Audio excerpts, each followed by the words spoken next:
MP Firoz Ahmed বলেছেন যারা আন্দোলন করতেছে এরা হলে রাজাকারের বাচ্চা এবং এরা অবৈধ সন্তান।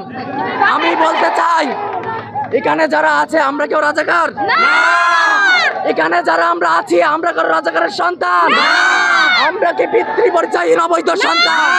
সুতরাং আমাদেরকে যারা রাজাকার বলবে, আমাদেরকে যারা পিতৃ পরিচয়হীন অবৈধ সন্তান বলবে, আমি নির্দ্বিধায় বলতে চাই কি বিলম্বে তার ক্ষমা চাইতে হবে, না হলে সাতক্ষীরা সারা বাংলাদেশে ছাত্র জনতা একরুদ্ধ হয়ে সকলকে প্রতিহত করবে ইনশাআল্লাহ।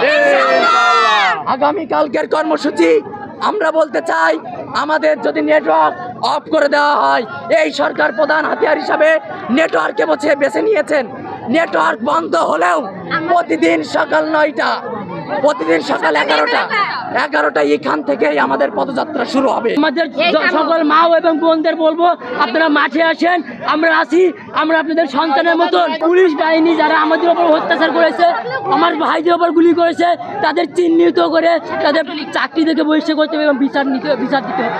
আমাদের বিভিন্ন ভাইদেরকে বিনা অপরাধে যে পুলিশ ধরে নিয়ে গেল, আমরা সবই অবিলম্বে তাদের মুক্তির দাবি জন্য আসছি এবং বিনা অপরাধে আমাদের যে ভাইদের রক্ত মানে পুলিশ যে গণহত্যা করা হয়েছে তার বিচারের দাবিতে আমরা রাজপথে নামছি। মুগ্ধ ভাই সহ আরো ভাইদেরকে বিনা ইসে গুলি করেছে, এই গুলি করার অধিকার তাদের দেওয়া হয় না।